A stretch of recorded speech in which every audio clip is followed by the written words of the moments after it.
Welcome back. I'm just gearing up for the wind. There you go. Hear it? So here we are. Another stroll down pier side, and just gonna go with whatever comes naturally here. Nothing planned, no agenda. Just some ideas I'd like to talk about. One of the ideas I think I'll bring up is this is one of the lessons that took me the longest time to actually accept in life. And we're going to be talking obviously about spiritual lessons and God, things that I love to talk about. I'm not going to talk about the problems in this world because there's no point in doing that. You don't get there from there. What I want to talk about though is one of the lessons that I never embraced until later in life, just only a few years ago probably. And it's one of the most important ones. So let this marinate on your noodle for a minute. Man becomes what he contemplates, and what he repeatedly hears, he contemplates. So where do you think a incredible amount of information comes in where you're always listening? I'll give you a hint. It usually has a beat and rhythm.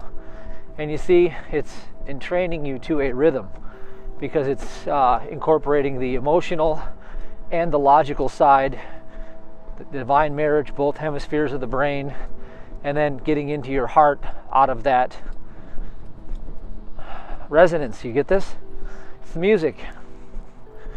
The music. So today, Serena and I are at the gym, and interestingly enough, this is like one of the big issues I had when I came to this area, because I was living in the country, living in paradise. It's like my own little house on the prairie experience for a decade, and I love it. I mean, I'm serious. I love the country, but I had to get involved with people again. It's one of those things where I used to tell myself, oh, I'm allergic to people, I'll avoid them at all costs.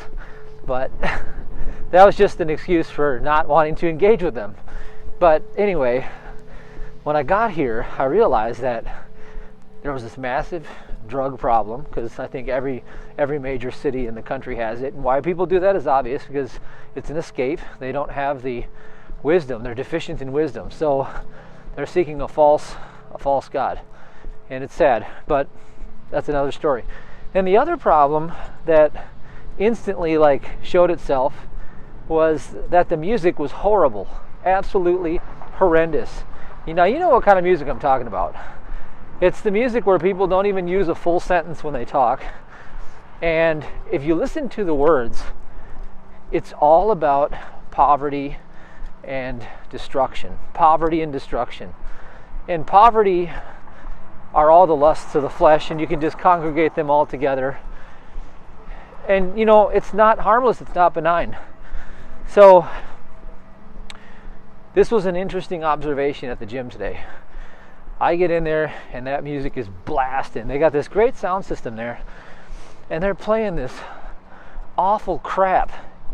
And I say it because if you listen to it, the programming is awful. It's the words. The words. You got to be really meticulous with the words that you allow repeatedly to come into your space, because what happens is they creep in. You wouldn't let a bug infestation take over your house, would you? Well, that's exactly what happens with the music. And it's even worse because it puts you in a dreamlike theta brainwave where you're instantly allowing it into the recesses of your unconscious mind. So I'm listening to these lyrics, and the lyrics are all about being in jail and baby mama stuff and this and that, and I'm like, okay, well, hopefully this will end soon. And then I noticed one thing. All the people, there's three guys working out there. They were all on parole, every one of them. And they're all listening to the same music. They actually are the embodiment of the music they listen to.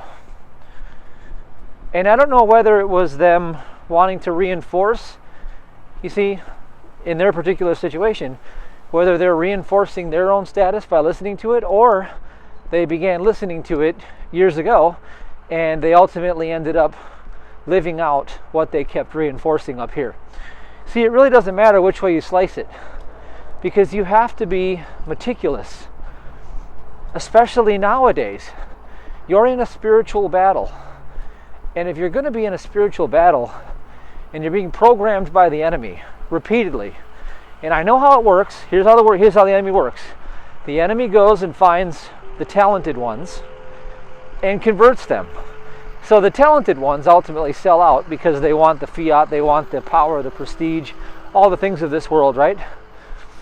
And then they get to propagate the propaganda. And it's always engineered to suppress consciousness, because that's how the matrix works. So if you want to escape the matrix, hey, if you love music, make your own. I mean, seriously, all the technology that's available today, you can do it yourself. You can write your own lyrics, you can make your own music, or find artists who are as talented as the ones who are propagating all the nonsense. But they do it, okay? And they're usually not as popular, not as famous, because the Matrix won't let them ascend to that level, because that's how it really works. You gotta be 100 on what you're listening to, because it only takes probably about 30 seconds or less to sync up and resonate to a frequency. In other words, when I teach the self-entrainment technique, and a perfect example is, Vernita comes out and she had fibromyalgia, and she had the belief, right? Everything is belief, and it's all frequency and energy. Tesla said, if you want to discover the secrets of the universe, look at energy and frequency and vibration. Well, we've known that for years and years, and we have applied it. It's all in my book. You can learn it for free, including the workshop that we used to charge $2,500 for. All of that's for free in the book, Trust, the Most Powerful Force in the Universe. So Vernita showed up. She had fibromyalgia. And I said, you got to do the self-entrainment technique. We got to shift your frequency, your energy, and your vibration. So she does it. And then she goes home and practices it for about a week, and she gave a testimonial, and she was pain-free within a week. See, in reality, man manifest. There is no physical, fleshly man. So when you say, I've got pain all over my body, no, you have pain all over your mind. Now, I'm a spiritual reverend and a minister. I'm not talking to you like a doctor here. I don't heal, prevent, treat, cure, or diagnose disease. That's a disclaimer. If you're sick, go to a doctor. I'm talking about frequency, energy, and vibration and spiritual things. From my perspective, my point of view, according to Romans 8, if you identify as a meat sack and you go get reinforcement by meat sack practitioners, well then you're not going to ascend out of that model. You're going to have to play by those rules because you agreed to those rules. So when you change the way you look at the world changes. You change the way you look at the body changes. Because in quantum physics, there is no body. It's 99.99997% empty space. And in the Bible, it's been saying that for thousands of years, recorded history, whatever. You are the image and likeness of God. So when you do the self-entrainment technique, and Vernita did it, and she aligned as the reflection of perfection, and she kept training herself into that vibration, into that memory space, right? Then all of a sudden she had a quantum shift and snapped back into wholeness, and she's been pain-free ever since. Well, that's what I've used in the past, and that's what I've used so many times, and that's why we taught the technique, okay? It's a very, very powerful technique. Now, the reason I'm telling you this is that music is something I've always accompanied with all my techniques, like the ABC break process. To really master the ABC break process, you got to use music. Now, what music has the ability to do is it has the ability to amplify, that's what ABC means, amplify your being choice, You're bringing up the amplification of the emotional body. Now, if you understand the triune brain model that Clotaire Rapaille came up with, the reptilian brain always wins, he will, profess to you, and I'll regurgitate it, is that the reptile always wins. In other words, the primitive, prehistoric, tribal, it's tribal, okay? It's very tribal. That brain always takes precedence. The neocortex always comes up with a logical alibi to validate what the reptile is doing, okay? So when you amplify the emotional body with a thought pattern, and what do you think those words are in the music? They are thought pattern conveyances from one mind to another. Now, we know in truth that there's only one mind, God's mind, and that's how I negate the whole thing. So when I'm at the health club and working out in the gym, this is a hardcore gym. That's why it was pretty hardcore. And those guys are pretty big and strong, and they were in and out of prison, etc. And I don't mind that, but I do mind the music because they don't affect me when they're working out.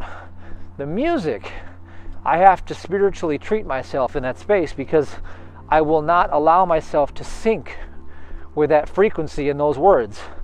So what I do to protect myself is I counter it with a truthful thought that I hold the whole time, that there is no other mind, there is only God's pure mind and the thoughts of God towards his man, which I reflect.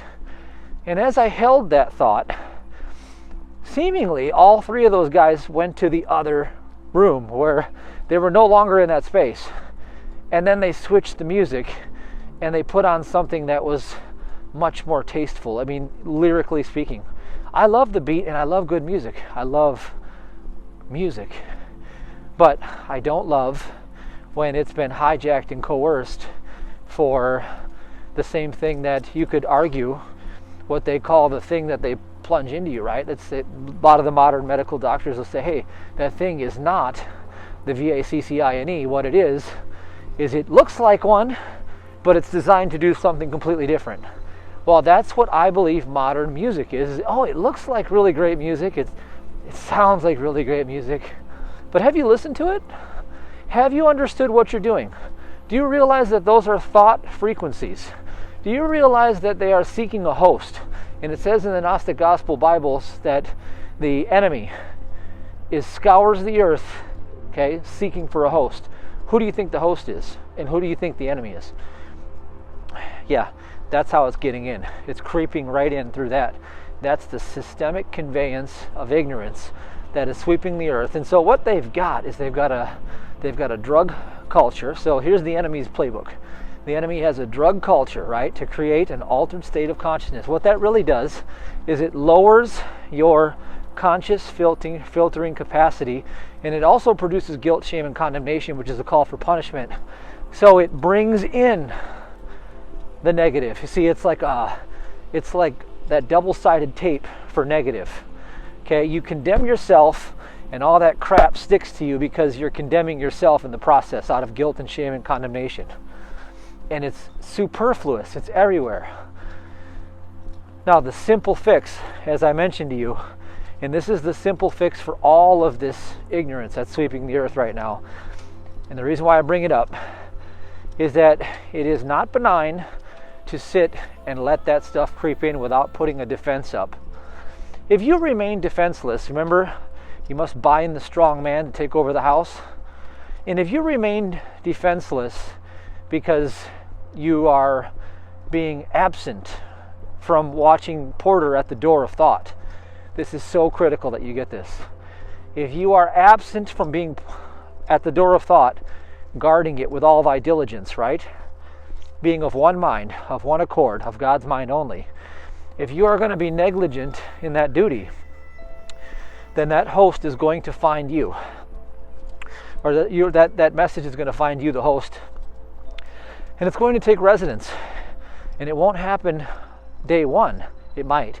But what will likely happen is it won't be too many more moon cycles, and you will start to see that stuff showing up in your world, and it will start to come out of your heart, and it will start to infiltrate your reality. All right?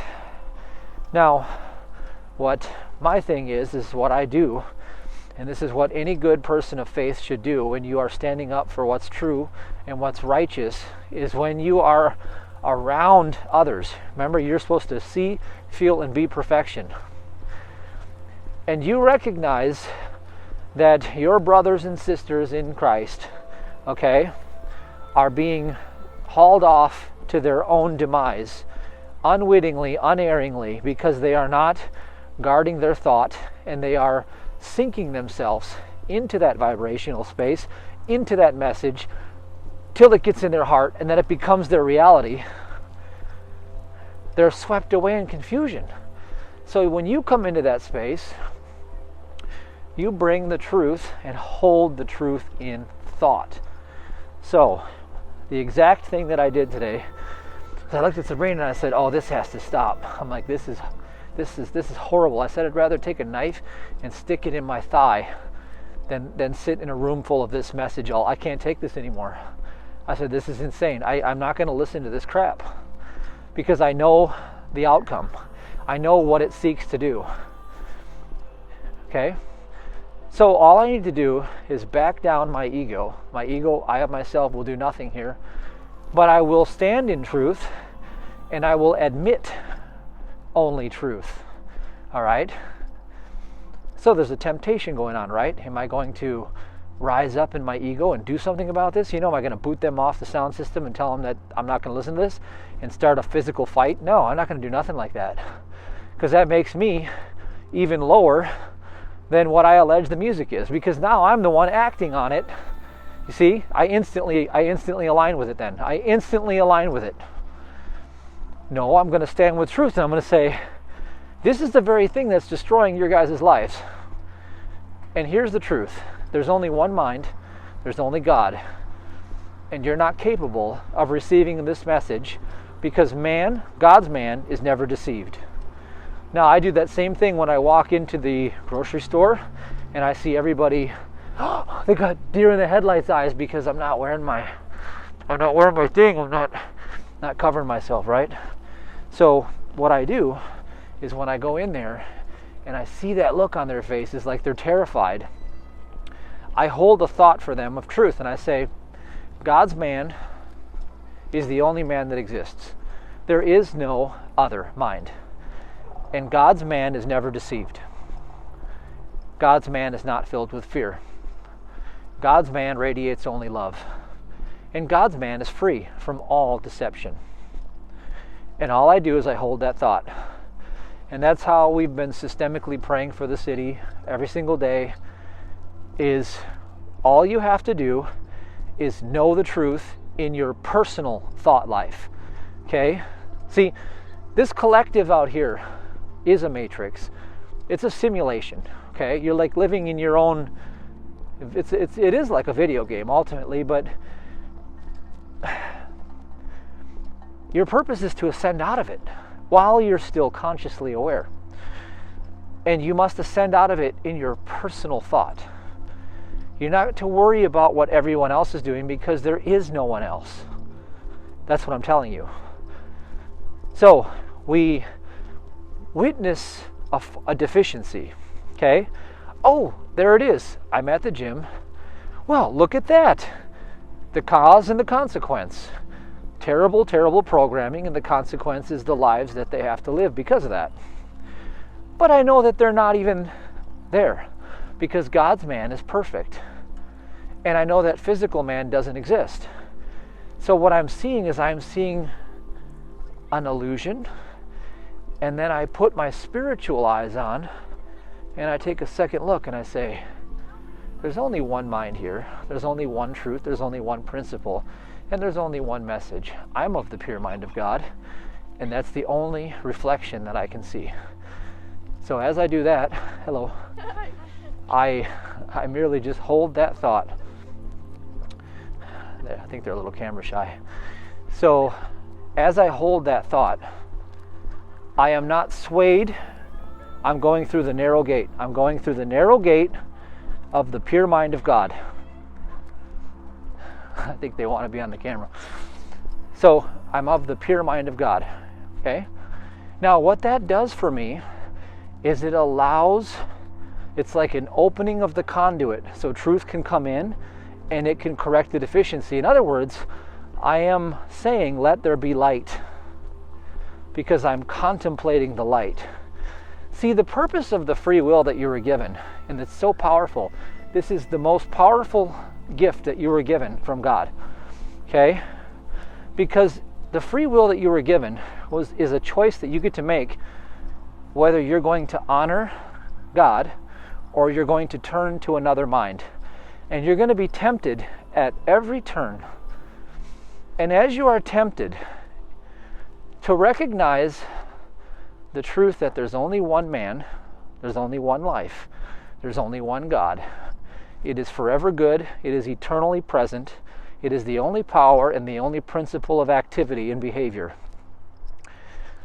And therefore, I can hold that space and I can know that peace. And if I see someone that is making an unwitting mistake, I can know that my lying human eyes are tricking me, because man, God's man, is not deceived.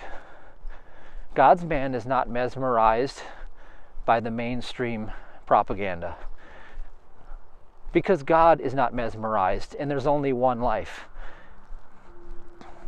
And I hold that thought. And I take no other action regarding it. Because to take an action regarding it implies that I am in doubt or disbelief that God is all and already finished with his works. And so therefore I've done all that I can do and all that I must do. And it was pretty cool to see that all just shift. And you know, as I continue to do that in that space, and I bring light into that space, what I believe will happen is that there will be miracles that will break out within the lives, the alleged lives of those others, because of the willfulness on the part of someone to be obedient and to recognize that there's only good in all space and to hold steadfast to it. Okay? Now that's what we do. That's our work. See perfection, feel perfection, and be perfection. Now the temptation, as I mentioned, just to recap, is to go into those places of delusion. When you hear the words talking about strife and poverty and the battle, you know, the human battle, recognize that you're being deceived. And as the music sounds really good, and you know, you want to feel the music, pay particular attention to what is trying to come into your thought life. And say no to any thought that is in disharmony, that does not agree with a principle. Because if God is doing only good and reflecting only good, and we want to turn away to contemplate strife and war and fighting and drugs and, you know, all this stuff, then woe unto you, because God didn't do that. You turned away. Now, if you know the truth and you enter an environment and you see that happening, recognize that it is human opinion in the dramatization of the 5 human senses that your reports are coming in from, and you bring perfection to the party. And you don't have to convince others of your point of view, because there are no others. All you have to do is hold steadfast to what is already true, in joy, in peace, in kindness, in love, in all of the fruits of the Spirit. Remember, they conglomerate as praise. And so, ultimately, you know, I'll tell you in just a second, when I held that position, I went and I did some pull-ups, you know, I was doing some pull-up sets, and I just contemplated God's allness, and I thought of how appreciative I am of God, that no matter what seems to be happening in my peripheral, And no matter what seems to be the trouble that is tempting me, I know that God is undefeated, unbeaten, and unbreakable, and that all I need to do is make a choice of whom I shall serve this day. And once I've made that choice, then I get to witness the power of the living Christ come into the picture. I get to witness the light come into the darkness. And I get to witness God perform miracle after miracle after miracle. And that's what you call the science of Christian healing. That's what you call the principle of divine love entering the equation where ignorance was presenting itself as a powerful force. You see, if you look at a dark room and you say, oh, it's so powerful, look at all that darkness in the room, and you turn a light on, just even a little lighter, you recognize how deficient it is. It had nothing to begin with. It was nothing but absence of light. That's all it was. And we know in truth that there is no space in existence that has an absence of light.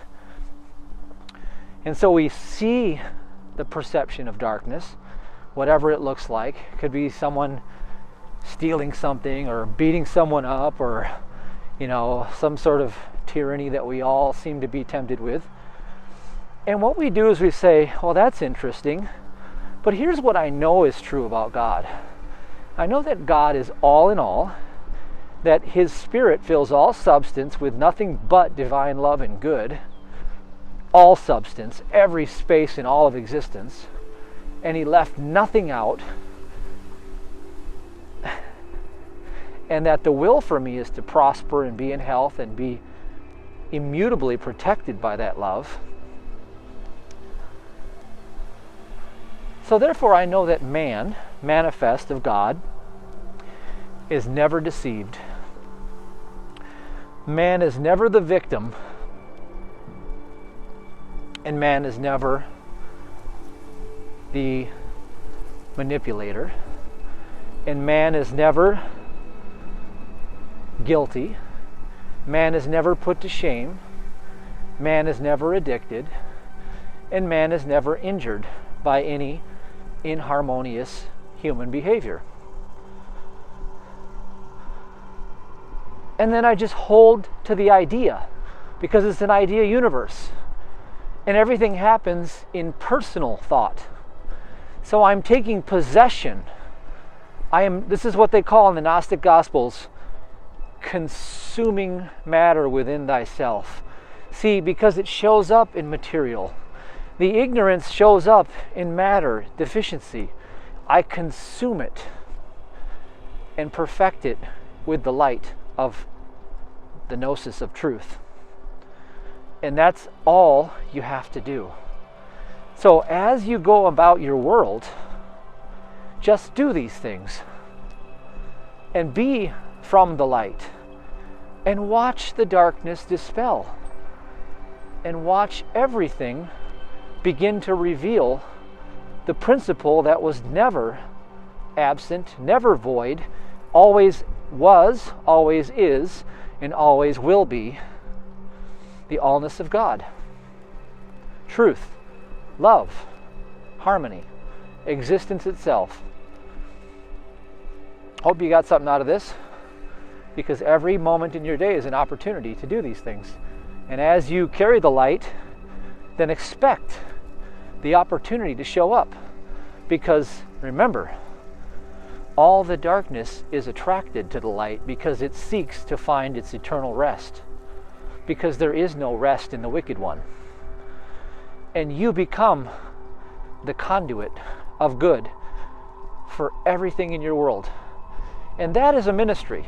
And when you begin doing this, you are a minister. You are one of the saints of God, one of the elect, one of the chosen ones. And you should not take that job lightly.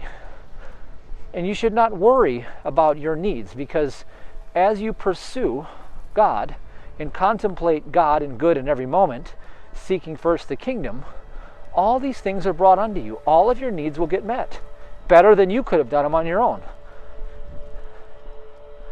And isn't that a wonderful life? Isn't that the way you want to live? So this is your rare opportunity to work for God. Maybe you should tell people you don't work for your job anymore. Maybe you should tell people you work for God. And then be about it. And take it with you everywhere you go.